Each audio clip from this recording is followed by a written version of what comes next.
Welcome, everybody. Let's get started. My name is Manish, and I'm the Engagement Director for HSO here in Z region. Welcome to our series of Law Firm of the Future. We've got a great guest list and presenters for today's webinar. And I'll introduce with Megan, starting with as our speaker. Megan, if you want to quickly introduce yourself. Hi there. Hi, everyone. I'm Megan. I'm the National Business Development Manager for Minter Ellison Rudd Watson, New Zealand.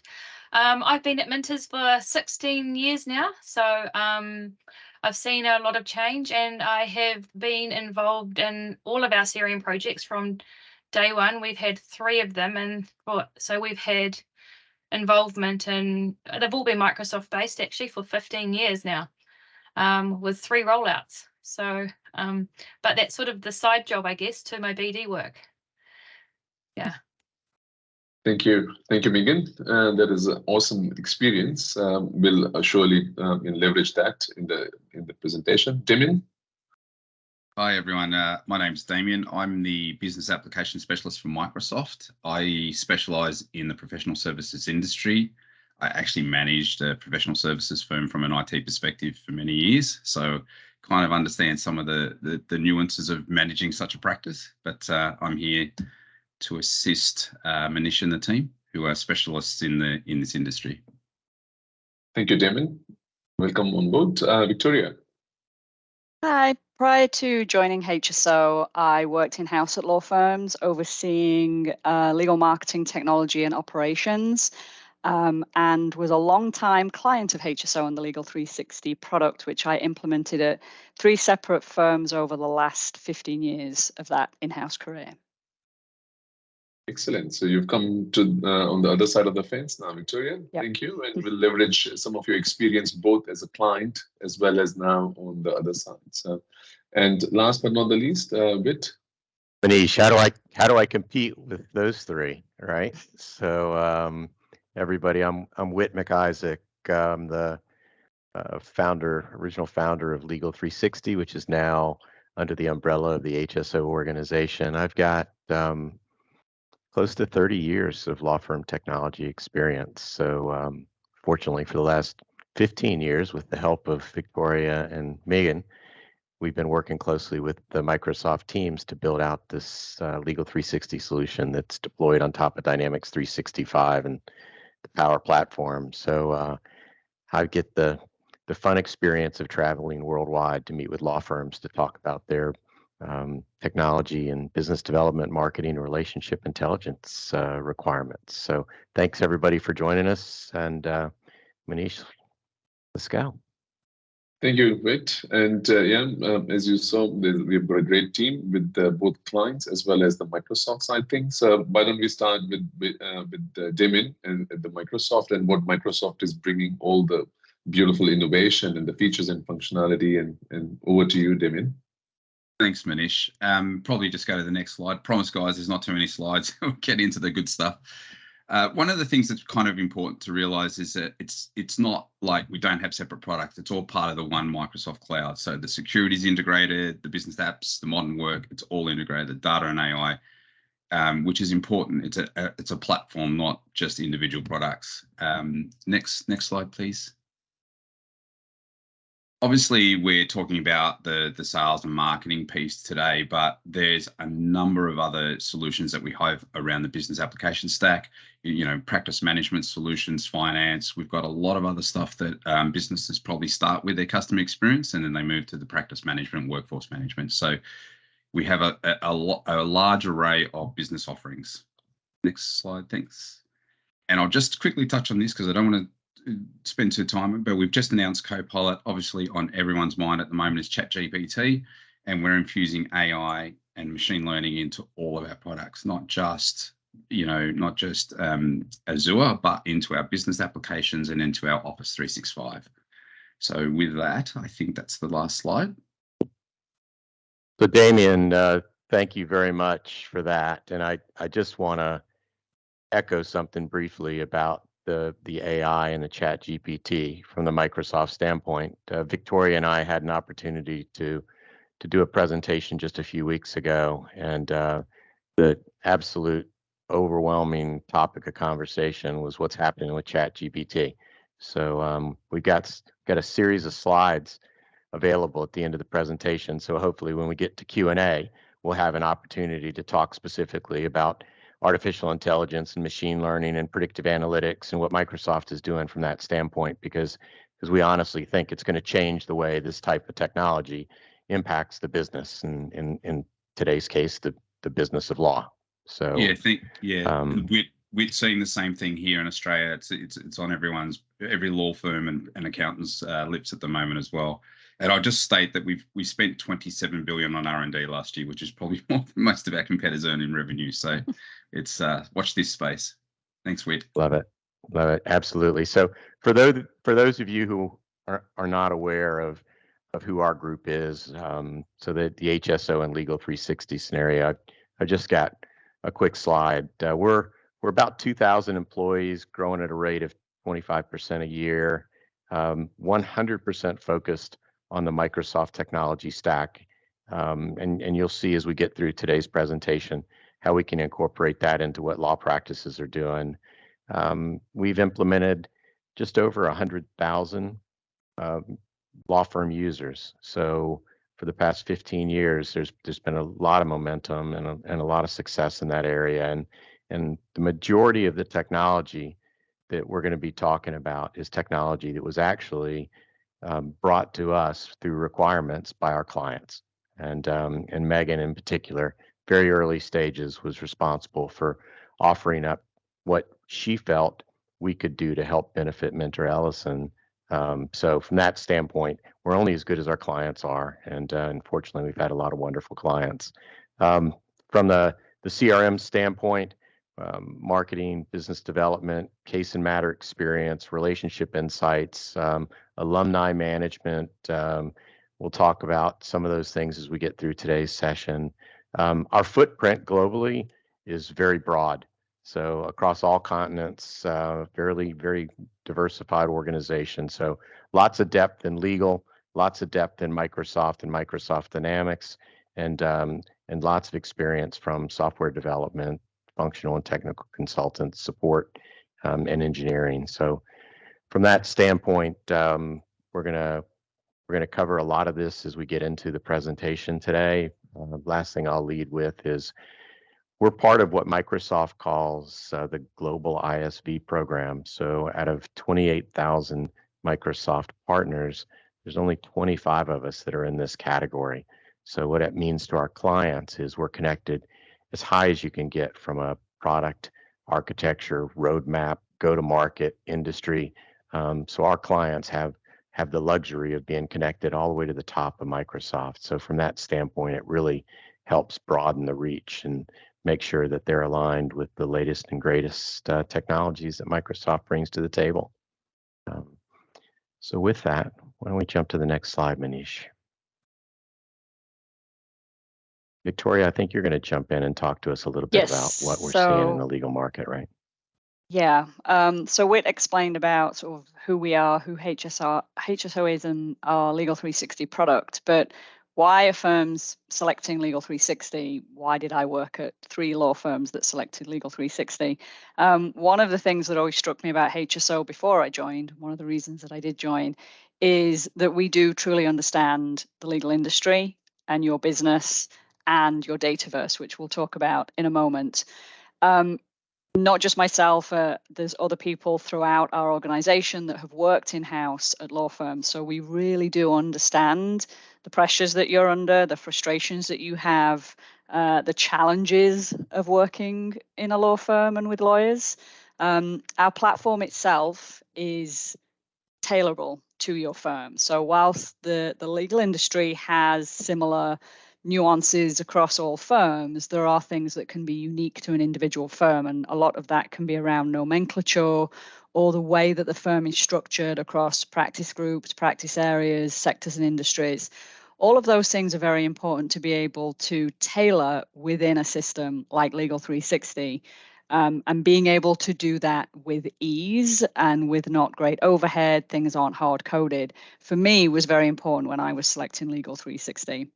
And as an organization, because we have people that have worked in-house and understand how these implementations need to be handled, both from an implementation standpoint, but also change management, we consult on all of those services that are needed, whether that's the start of a project of migrating all of your existing data, integrating data from existing sources, but also giving advice on change management, on internal communications, on how to make sure that an implementation is successful. And then one of the key aspects is that all our solutions are built on the Microsoft Power Platform, which is key. So just a quick slide about the core product. As I mentioned, it's built purely for the legal industry. We don't just have sort of a few fields that have been renamed to suit what works for a law firm. Over the last 15 plus years, this product has truly been built just for the legal industry. So we don't have things like accounts, it's client numbers. If you have related clients within your firm, so if your financial system is structured with related clients as well, we can handle that. Matters, timekeepers, experience management, being able to track pitches and RFPs through to their outcomes. So as you can then do analysis of win-loss rates on RFPs, it's very important as you start to look at gap analysis. BD plans, tracking alumni relationships is really important for firms, because you might have a lawyer that goes to another law firm, but their next job after that could be going in-house at a potential client, and you want to maintain those relationships. And then tracking referrals. A lot of law firms have an expectation to do this if they have clients that are investment banks. They want to know that information. So being able to track that and report on it efficiently, effectively. Then also tracking external experts, secondments. We're looking at building out directory submission functionality. We already have event management, but building apps that can handle in-person event check-ins, and then building a process. So if somebody checks in, it can send an email to the people in the firm that know that individual, that person has arrived at the event. So all of those things that help run a law firm, the operations side, and run it more seamlessly and effectively is how we've built and continue to build the product. Whit, over to you. Yep, thanks, Victoria. So for everybody joining us today, we're going to focus the next 30 minutes on 5 key strategies that are designed to help your practice protect and grow your client relationships. And as part of this, we're going to hit on the key areas associated with integration. And Victoria mentioned Dataverse. We're going to talk specifically about Dataverse and the ability to aggregate the information from those different systems. We're going to talk about the accessibility of data. We're going to talk about relationship intelligence and how that's the new business intelligence for law firms. We'll talk about gap and white space analysis, client teaming, single view of the client, and then we'll talk about the implementation success that more and more firms are starting to experience out there in the marketplace. And through all of this, we're going to talk about technology, we're going to talk about best practices, and then we're going to get some real world experience from Megan and Victoria and how they've experienced this and how they've leveraged these tools to help in their day-to-day law practice environment. So with that, why don't we jump to the next slide, Manish? And I just wanted to quickly, before we get into sort of the meat and potatoes of these 5 key strategies, was talk a little bit about some of the current challenges that the legal industry is facing today. It's around retaining talent. Certainly in a post-pandemic world of people wanting to remain in a hybrid working environment, being able to retain talent, recruit good talent. A lot of law firms are now having to seriously consider succession planning within their strategic plans for the more senior partners that are starting to leave their firms and industry, making sure there's a succession plan for maintaining those client relationships and that work going forward. I mean, I would say over more than the last decade, we've seen a significant reduction in administrative resources. You certainly don't see kind of one legal assistant per attorney in law firms anymore. So it's finding ways to kind of continue to do the more with less and be as efficient as possible. Law firms continue to need to diversify into new areas as they come up. So most recently, we've seen cybersecurity. Obviously, COVID-19 was a new area that law firms needed to be able to advise their clients on. Over here in the US, the cannabis industry has really taken off. So that's where a lot of law firms have diversified and opened a practice area specializing in advice around that, which has financial real estate components as well. There's also now an increased competition from non-traditional providers. So we're seeing sort of the big 5 accountancy firms offering in-house legal services to their existing clients. And as I mentioned before, it's that challenge of how do we do more but with less? How do we continue to be competitive, stay at a competitive edge? So mentioning about so this is kind of our first key strategy. And this is about making sure we integrate data from all the systems that a firm has. So CRM systems have moved on hugely in recent years. It's not just the place where contacts, who knows whom, and mailing list information lives. Legal 360 integrates data from other systems that you have within the firm. So those other core systems, think about the financial system, HR system, an e-marketing platform integration. And this slide, I'm going to go through everything on here, but start to think about all of the different systems that you have in place and the data that you have within those systems. And then threading all of that data into a CRM system where you have the relationship information. You can see the who knows whom and how well do they know that person? What's that relationship score? What's that individual's role within their organization? Are they a decision maker? Are they a budget holder? Are they senior? Do they oversee a department? All of that information, that's rich intelligence, is what's key and critical. And then if we start to thread that through into what's in a CRM system, this is where we get what we call the legal dataverse. So this tries to illustrate all of those different data points, but the way they all connect together. So a quick example I'll give on this is if you use the events example again. So you're running an event, you've sent out invitations, we want to know who's attending that's a current client. And of those, what matters are we currently working on? Which lawyers are the timekeepers on those matters? Are there any issues that we need to be aware of before those people walk through the front doors and come to the event, so as we can be proactive with that? That's the type of thing, it sounds straightforward, but if you don't have that connected data point from clients, companies, and contacts, and then tracking the attendance for events, you're not going to be able to do that very easily. So thinking about the dataverse, Megan, with what you've been doing within your firm, how important has it been to be able to integrate this type of data with the Legal 360 platform?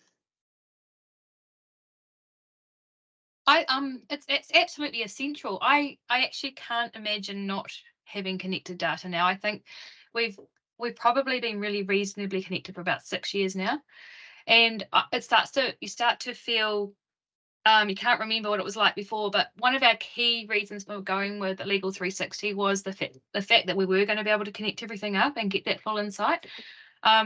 I think it's even becoming increasingly important because the organizations are spread across locations. You're in office, you're out of office. You can't have those natural conversations you used to have around the water cooler to share all that intel and that information before you go to a meeting. People just need the information on hand, and the clients expect us to know what's happening and to be connecting and collaborative. They expect that, you can't email 300 authors and ask them, have you met with them? You need to know that on hand. So I think it's absolutely imperative to have all that information in a single, we call it a contact snapshot or an organizational snapshot. I think being able to quickly get that assessment on your phone, on the way via an email, whatever way you like to digest it, is absolutely critical. Yeah. And can you share any specific success stories that you've had with being able to have that integrated data? I think that we rely on it so heavily. So I've heard some people call it our box of tricks. You know, can you check the box of tricks to let us know? I mean, we still are dealing with people that will use the box of tricks themselves and people that will not, that need someone to use it for them. So you've still got that full spectrum. You're not going to convert everybody to getting the information directly themselves, but because it's there and available really easily, it can be fed to them. I mean, probably the biggest example, the most useful examples are when you're working on a pursuit, when we're trying to get a new project, a new tender, you've been asked to pitch for something, just uncovering all that intel that you just didn't know was there. You know, actually someone in another team knows that person, actually 5 people in another team, and the team didn't even know the other team knew them or were already working with them, or, you know, they just have none, and that means that we're able to better, more nimbly put the right people on the job, connect the right people, even if partner up when we go to talk to them, so bring someone along. It's just making us look and seem more connected because you've just got that on tap. Honestly, I think everyone thinks that they're the only person that knows somebody, but actually New Zealand's a small place. A lot of people know a lot of people, and you can use that. And I always just say to people, you know, it's not the barbecue conversation or the text message, but it's a real good litmus test of relationships, because quite frankly, lawyers largely will always send some sort of follow-up email to somebody, so you've got some sort of tracking ability to know. Lawyers were struggling with gosh, it feels very stalkerish that we know that they've read that or that they're coming to that. But, you know, the actual information is just so important too. You see people reading stuff that you had no idea that's where their interest was. And you're going, gosh, they picked up on something I didn't even know that they were into. So you can quite quickly target some sort of approach or connect people and things like that. So it's just, I don't know if I could survive without it now. I don't, yeah. That's great. Hey, Megan, do you have the royalty licensing agreement for this term box of tricks? Yeah, yeah. Surely we work for a law firm, eh? Yeah. I love it. So right in line, Victoria and Megan, with the data piece. You know, today's CRM platforms, like Damien was saying, they're not software applications, they're platforms. So the value of bringing that data in from these other systems it's invaluable. But with that in mind, we have to step back and we have to think about the traditional user that we have with our lawyers and our fee earners. And this type of technology is not something that the large percentage of those users grew up using. They've never experienced this type of technology. So from that standpoint, it's not natural. So the definition of what user adoption means in the legal environment today, it's transitioned. And what we find now is that those users are consumers. They're not putting data into the system themselves. The technology is aggregating that information and doing the auto data harvesting, and obviously with the appropriate level of security and things along those lines. But these users, if they're going to be successful with the system, it's based on what they consume, right? Not what they put into the system. So, you know, Victoria likes to talk about expecting users to go out and hunt for information. They won't do it. They won't turn the application on. So what this technology needs to be is proactive, and it needs to drive data, push data to those users. So it's just a link or a dashboard. We'll talk about that here in just another second. But unless we push data out there, the likelihood that they're going to come find it is negligible. So that the notifications, the alerts, I'm on my way to meet with the client. If I've got a link that shows the information on that client and who met with them last and what's happened with their organization and what type of relationship the firm had, I mean, it's invaluable. So So from that standpoint, it has to be easy. It has to be proactive. We have to push it out to them, and we have to use this dashboarding technology that that has just advanced so far over the last 5 years. So if we go to the next slide, there's a perfect example.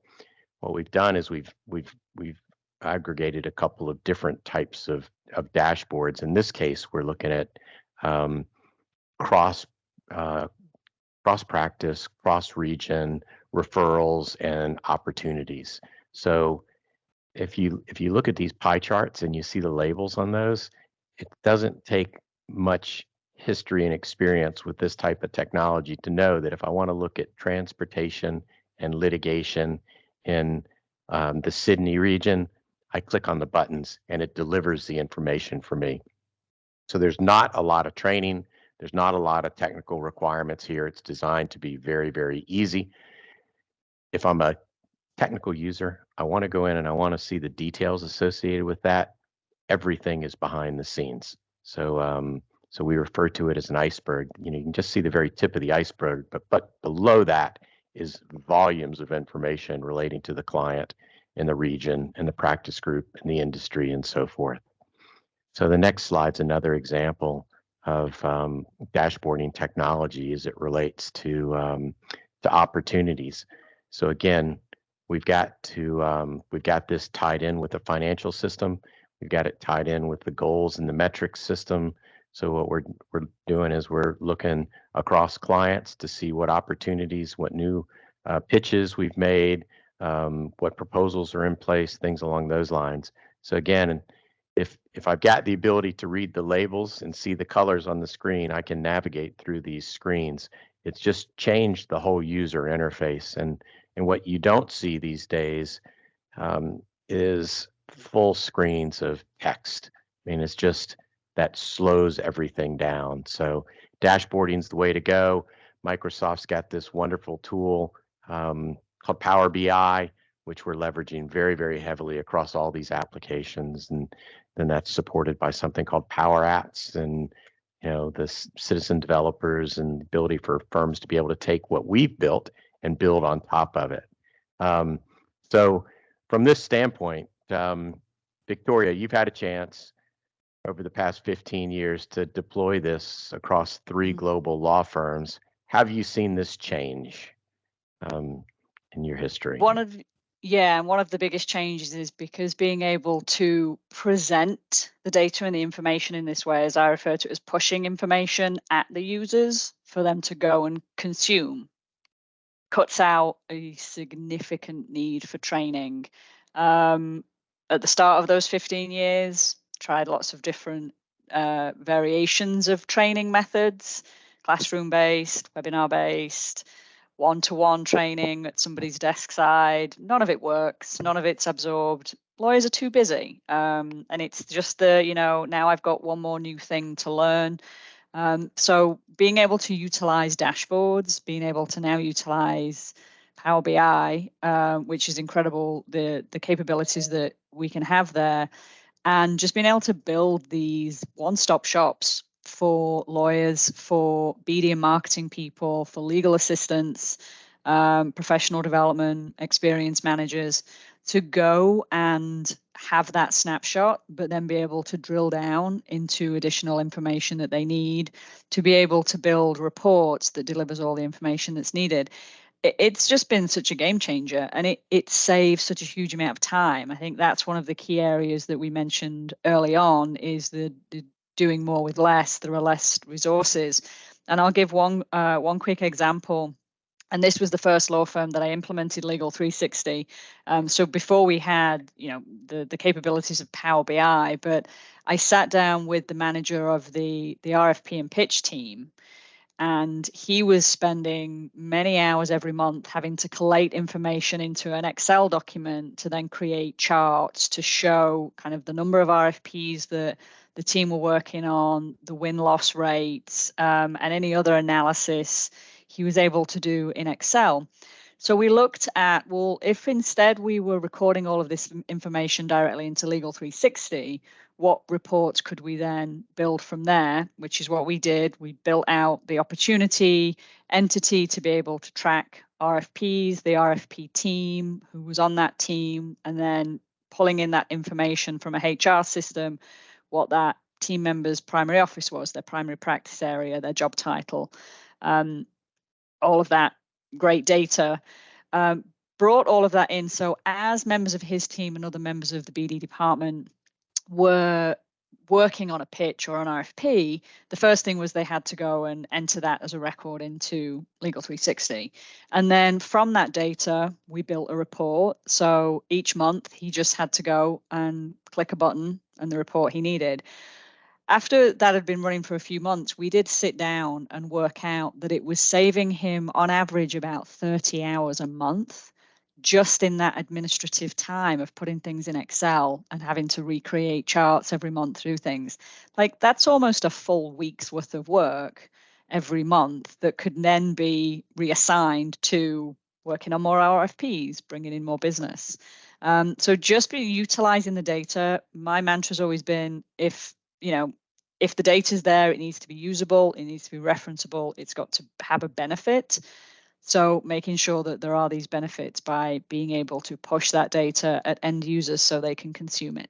Thank you, Victoria. So Megan, you've seen this technology evolve over the years. So in your box of tricks, what have you guys done to help serve this data up? What's worked for Mentor Allison? I think, like Victoria said, I think we've got to push it out there. I'm always I sort of presume that people aren't going to go in and look for it. So we have a little rule. We try not to take copies or take things down that are not dynamic. So we try to push everything out in a dynamic way, and we use many things now. And I think Teams has been a huge benefit for us. I think Teams is one of those places where people are living a lot more now, because your phone's through it, your meetings are through it. So it's sort of, I think you used to live in Outlook more, but I feel like I live in Teams more now. So that means we deploy through Teams a lot. So we have, you have your client pages, your sector pages, you have your channels. So the Teams channels have really been, I think, increased adoption and ease to get things out, embedding. We also use we call it our Mintranet. It's your intranet, to push information out. And we also use a lot of automations like emails. I still like to get emails. I think they get bogged down in emails, but we will send requests or notifications or updates after discussion with when they want them and what they want, so out to people directly. So they very rarely would have to sort of log in and go in. They're usually always directed through something else they're doing and that they want to do. And then they get the information they need through that. And we are seeing the use of multiple devices, so which is why it's so, the platform's so great across all devices if they do log in, like the mobile, the iPad, the PC. So that's probably the biggest thing I've seen. It's just been so much easier to deliver the information.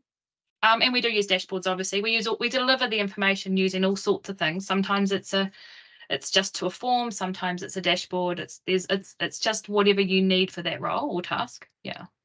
Perfect. So Victoria, this next component is something that I don't think can be understated. Yeah, so relationship intelligence.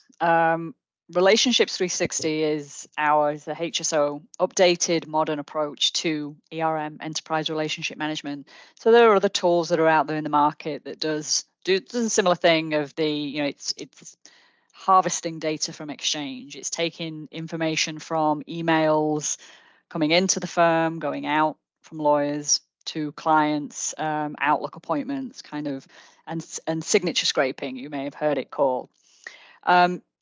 Our product did all of those things, but what we found was that there is just so much of this data. Like, law firm business now is run primarily through email. There's a lot more emails that are exchanged than there used to be in-person meetings or phone calls.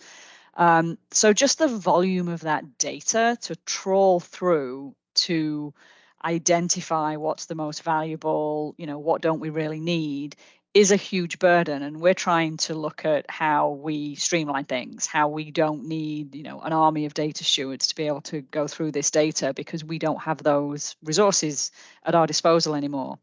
So we stepped back from this whole ERM world and started to look at it in a different way, to how we could make this much more beneficial to everybody.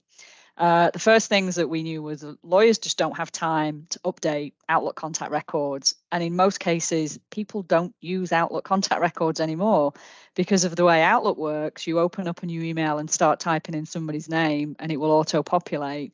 Or people's behavior is that you go into your inbox, you sort by the received from column, you go find the last email that you got from that person and reply there, or send a new email from there.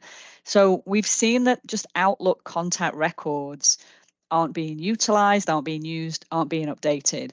So the first thing of doing a CRM implementation, if you're asking your end users to go in and update that data, you've already lost the battle, because they haven't even seen your shiny new CRM system yet, but you're asking them to do this very tedious, laborious admin that they don't really understand what the benefit is. It's not setting out on the right foot. So obviously, we also have that limited resources for data stewarding to be looking at this data at a contact by contact level. So taking a step back, we thought, well, who do law firms do business with? They do business with companies, with organizations. The individual people at those organizations are the conduits to that business, but ultimately the law firm does business with a company. And what does every company now have? They have a domain, and then the contacts that work at that company have an email address at those domains. So we now take a look at, we do an analysis of Exchange data and we analyze those company domains. So as we can identify what would be the current domains that are of the most interest, where is the most traffic, but then we can analyze that over time as well to see if there are any trends of, well, this is a new domain that's come into the Exchange environment, but it's trending upwards. So that should be potentially a company of interest to us. And then we can build what we call our preferred domains list, set thresholds against that, that then all this data flows in automatically. Now, you don't necessarily want everything from Exchange. You just don't. There's too much. So by identifying those preferred domains, and that could include like all existing client domains, any domain where there's more than 5 emails have been traded in a week between an employee in-house and somebody externally, that could then go onto that preferred domains list. So lots of things we can do. And then we take those interactions, the emails in, emails out, the calendar appointments, and score those based on a weighting, which is configurable. So we see that an email coming in is more valuable than an email going out. So we weight those accordingly. And then it's the number of those emails times that weighting, and we get a very transparent relationship score between that individual lawyer and that contact. But one of the big game changers for me on this, because having been through 3 implementations, is that you don't need to ask, firstly, for your lawyers to go update their contacts, but they don't need to go and update contacts as private that they don't want in the CRM system. Because we're doing this based on domains, we're already setting the groundwork for bringing in the contacts that are of business relevance and business value. We're not going to bring in people's cat sitters, babysitters, dog walkers, dentists, hairdressers, because they're not going to be with a domain that's on our preferred domains list. So we've completely eliminated the need for all of that very tedious, laborious work up front. We just get straight in to the benefits of a system.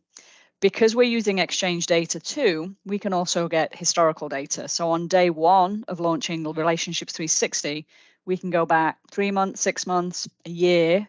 So on day 1, you've already got all of this relationship scores and data to go. You're not kind of launching it and on day 1 it's 0 and then everything starts ticking up.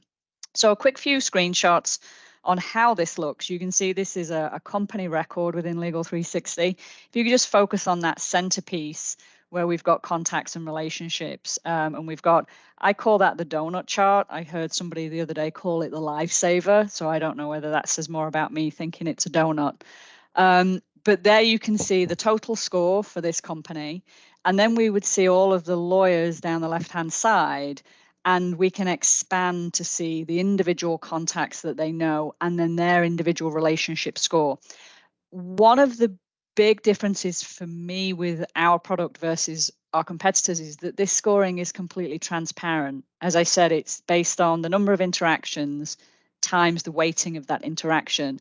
There's no mystery, there's no black box, there's no magical algorithms that are coming up with a number that's, 6,000, but it's like, well, is that good? Is that bad? What's that out of? It's all transparent, and it's all, you can break it down to see how each of those individual scores has been built. So you can see there, we've expanded that one section for that individual contact at this company, and then the names of the lawyers underneath there. So I can see straight away that if I'm wanting to reach out to Todd, I would go to Western. They've got a score, and I can also see that that score is primarily made of emails in to Western from Todd. So that indicates that that's a good, strong relationship. Again, it's indicated by the data. You're not having to ask the lawyers to tell you what they think the strength of their relationship is, because from my experience, they mark every relationship as strong. And I even tried once having very specific definitions of what the different grades of relationship, and they were all still strong. So Megan, I know that you've been using this functionality with kind of harvesting this data and having relationship scores. So how has this been supporting your firm's relationship intelligence, and is it one of those other things that you can't imagine not having it anymore? Yeah, I actually wrote my note that I can't. Yeah, absolutely. This was sort of, I think, such a clincher for us. This is such a huge part of the system, and I think you can't underestimate how it doesn't really fail you. It's so interesting if you dig into it and you ring around. It really does uncover. It really has uncovered the relationships and the strength of the relationships. As I said, it doesn't do the text, the barbecue, etc. But largely, it's enough that indicates that someone's got a stronger relationship than others. But the biggest thing, it's enabling like that collaboration and that working together, because people do think, I think in their mind, they think they're the only ones that do know this person and the only ones working on it. So it sort of shows that, jeepers, I didn't know the employment teams are also doing stuff, and so is the construction team, and they can work together and be much more unified on our approach. We also, obviously, we're measuring it for all lawyers, so right from juniors through to partners. So we've got all the data of all of ours, and as you'd expect, sometimes it's not the partner, it's not, that's got the strongest relationship, and that's okay. You can still, you know who to pick the phone up to and just get a bit of a download from, you know who to pull in, and things like that. It's really invaluable, and it has been a massive saver. I think they freaked out a little bit at the idea of it just coming in and then not having control, but it didn't really fail. Like we could build your parameters in a way that was pretty robust for our organization, and I think that built trust pretty quickly. So they'd go, how come this person's not in there now? And I'll go, well, actually they haven't got an email signature, so we don't really know who they are. Or so they would come, but we don't get those queries anymore. They kind of trust it and get it. And I think the other part of it, which is not just the new contacts, it's just that constant updating. So we're getting their job titles changed, their departments changed, their mobiles changed, and it just miraculously turns up. So we do still build out the Outlook contact record. I mean, I think we know they don't do it themselves, but we still build it out because they seem to wonder why it's not on their phone, or they wonder why Teams doesn't have the number. So obviously it's going through to Teams. And one benefit that I hadn't thought about is the caller ID works better, because they do know who's calling them, because it's building their contacts out by magic, and then they suddenly not go from an unknown number to the number. So there's so many benefits, both in insight plus admin. It's huge admin savings. We don't have to say you have to remember to put the contact in, because we also use demographic demographics to get people, like on marketing lists. So we can go, we want legal people at an energy company, they're in the legal team or etc. So if it's in there, we can find them. We used to have so many people missing from our marketing sends and our events because they've been forgotten to be put on or someone thought someone else had put them on. So it just sort of cleans all that stuff up. Yep, that's great. And with the mention that you said about collaboration and connectivity, that segues nicely into our next key strategic point is around, which we touched on very briefly earlier, about this sort of gap white space analysis. So Whit. Yeah, so you're right, Victoria. It falls right in line with what this is. So we talked about aggregating data from the time and billing system, practice management, conflict of interest, contact system, building relationships. We've got the teams data. We've got this massive amount of information that populates that dataverse. So what it's done is it's delivered this new approach to what we refer to as practice intelligence, which of course is just business intelligence for a regular business.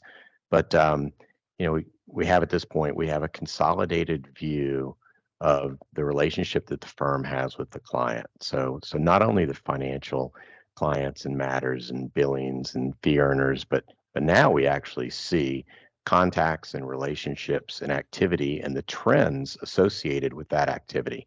So now we have our finger on the pulse of how much communications, how much meeting activity is going on between the firm and that client. And we get to see that if it drops off way before we see time entries and billable time drop down. So much different approach to being able to monitor the relationships with the clients. So what we've experienced with a number of our firms is now they're taking this information and they're using it in some pretty creative ways, one of which is in the form of gap analysis or identifying white space with clients. So we have one of our groups, and for their top 30 clients, they have an average of 3.6 practice groups that are involved in those clients. So they've already got the measure there. So how do we identify with the balance of these clients that we have, how many practice groups are involved? So again, we know what contacts we have, we know what employees are connected to, we know what sort of activity there's back and forth. We also know the geographic location of the client and the employee and the contacts. We know what practice groups are working with them. We know how many matters, we know how many opportunities. So we've got this information that we now can determine where are we missing. So what practice groups are not involved? Where don't we have contacts related to that client? Have we zippered the relationship between our staff and the client staff to make sure that we protect from risk associated with somebody leaving on either side? So it gives us the ability to figure out where opportunities exist to introduce new regions, new practice groups, and new contacts. So from that standpoint, if we've got this data and we've got the measure, now we've got the ability to use that in opposite ways, which is helping to grow the footprint with these clients through this practice intelligence. So. Yeah, that's one thing that's really important. I think every firm wants to be able to institutionalize their clients. One of the things I did at a prior firm was integrated Dun & Bradstreet data. So against all of our client number records within Legal 360, we had D&B data against those. So we knew that client's primary industry and other data that we brought in from Dun & Bradstreet. But using the client's primary industry, then doing analysis to see, well, what type of work are we doing for our top 50 clients in that industry? And then seeing where those gaps were of, well, why aren't we doing that same work for this client that's in the same industry, where we're only doing this one other type of work, and identifying opportunities to cross-sell. Utilizing that data that's coming in through those integrated sources. So it's not taking a huge lift and a lot of analysis. And with utilizing Power BI dashboards, you can actually have that presented very easily through a dashboard than not having to run lots of reports from different systems and then cross-reference those. Yeah, Super. and in our market, we've got the NZIC codes, which are our regional codes for Australia and New Zealand. You've got the NZBN numbers for New Zealand, which similar to, and they're all actually have feeds that you can jump onto and integrate with. So that give you that same sort of information in our market. Yeah, I think that's one of the things that's key. I think some law firms can tend to really only look internally and be quite insular in the way that they look at their client base, and it's based on the type of work the law firm is doing, not the industry that the client is in and the work that they may need. So a firm may see, this client is, we do a lot of environmental work for them, but they're actually in financial services. So what are the other things that we're doing for other clients in financial services that we're not doing for them that we should be? And I think that's making sure that you stay at that competitive edge is very, very important. If they don't get that information from you, Victoria, they're going to get it from somebody else, right? Yes. Yeah. All right. So I don't want to take too much time reading through this because I'd much prefer to have Victoria and Megan chime in on this, but we always get asked when we get into these sessions, what are your recommendations? What should we do to help ensure that we have a successful implementation of this type of a platform? So I'll lead off just by saying that the days where a big, huge rollout of a heavy piece of technology in this category, those days are gone. So we don't see hardly any big bang implementations anymore. So what we see is a lot of very strategic crawl, walk, run approaches to implementing this type of technology. And from that standpoint, Victoria, you talk about drip feed features and enabling the marketing teams and having the detailed training for the users that can help support the balance of the users. So I'd be real interested to hear from you. What are the top 2 or 3 recommendations you would make?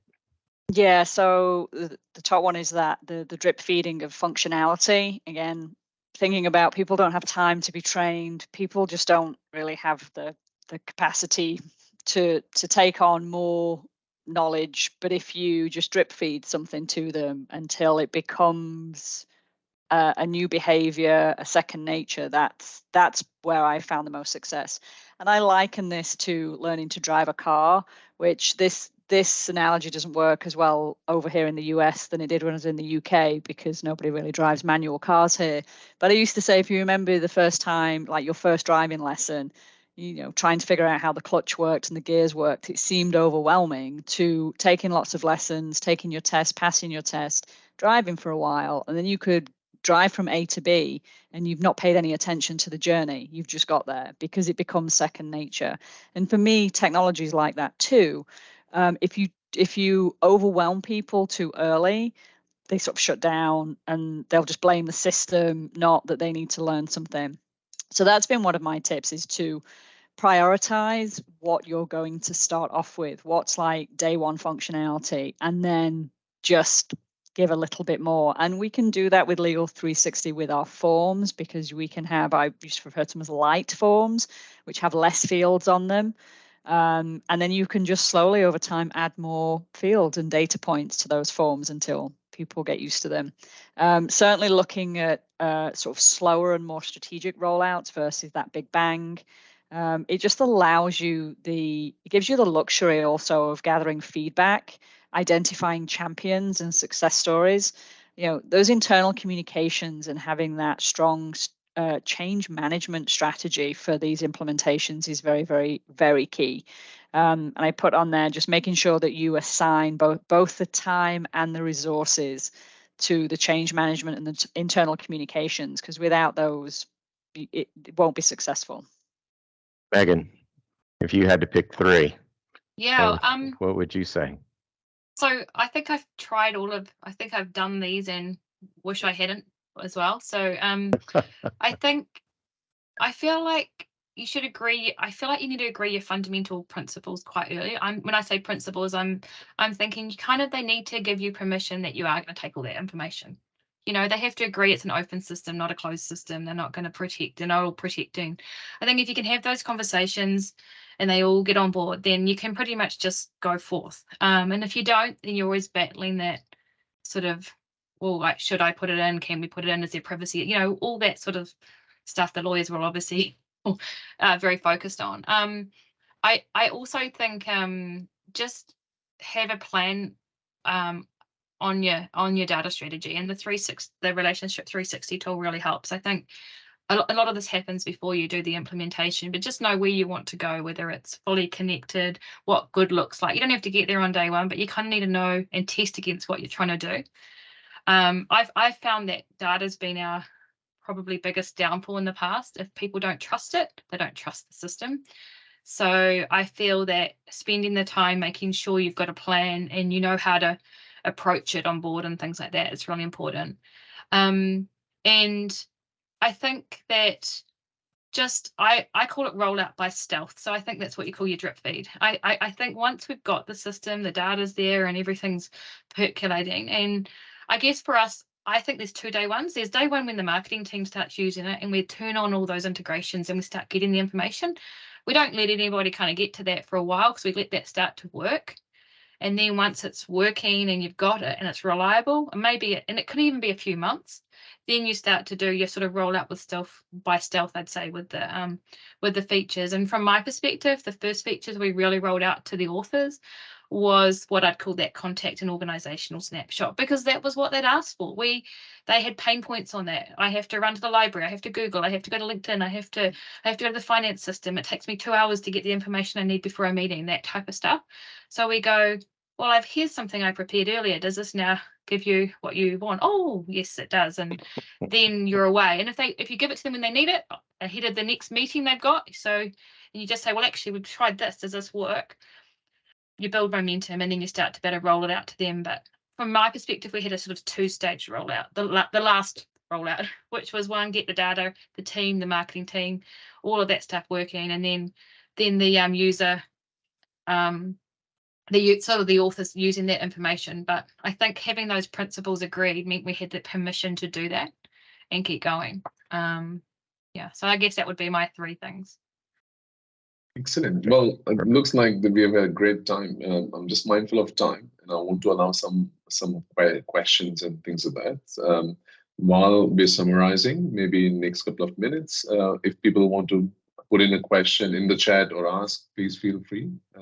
We've got some time. I know we might run out, but if you want to stay back, that's fine too. So a bit for you to summarize, and followed by Dylan.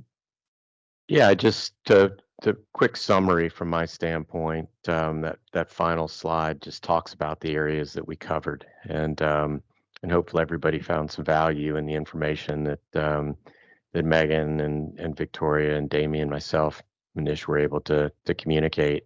We could go for hours talking about this technology.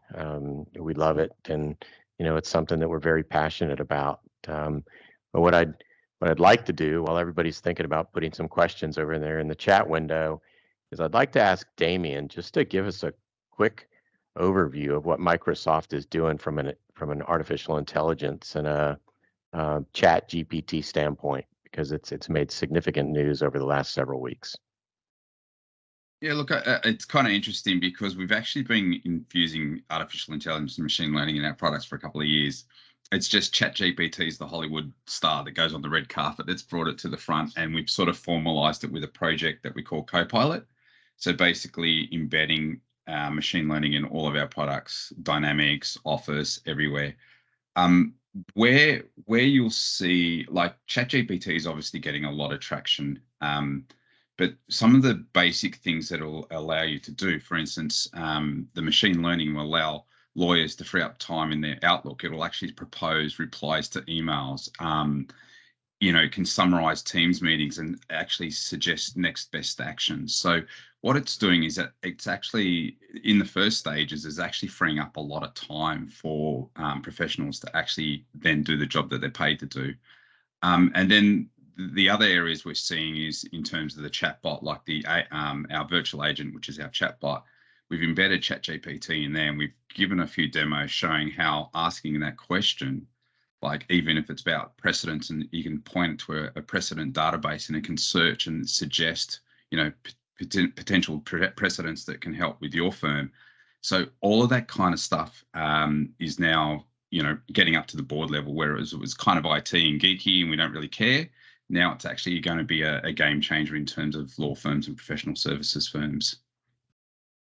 Damien, we had a client just recently, and they had a report they called a Horizon report. So they would go in and they would spend a ridiculous amount of time researching different industries and clients and competitors, and they would issue this Horizon report to their client to tell them what they had coming down. This ChatGPT, they essentially have built these native language scripts that allow them to go in and ask these questions about these different clients, and it delivers data that would take hours and hours to be able to surface that if you knew where to go find it. So we're going to see some pretty exciting stuff from our brethren at Microsoft, and we're pretty excited about the impact that this is going to have with law firms and with the platforms like this that law firms are implementing. So thanks for taking a few minutes to join us today. And again, I know we could go on and on and on about this because it's pretty exciting. Yeah, no problems. Thank you, Damien. Well, thank you very much. We really appreciate the time and the word of wisdoms and experiences, both from Megan and Victoria in your past experiences. For everybody, if there are any questions, please feel to share that with us. We will make this recording and the presentation available to all the participants from today. And of course, if there are any things you would like to discuss, either with myself or with Damien from Microsoft or with Megan or Victoria, then we'll be happy to facilitate that as well at some point of time in future. But we'd really appreciate your time, and hopefully you can see with this technology right now, right here, available, there's a lot of difference we can all make in our firms. And of course, with help from Megan, things to do and not to do, the box of tricks, and those kind of wonderful experiences would be, I'm sure, happy and help. So with that, thank you very much for the presentation. Have a good day, and thank you very much once again to all the presenters for their valuable time. Really, really appreciate it. Thank you. Thanks, everybody. Bye. Very, very Thank much you. appreciated. Okay. Bye. Bye.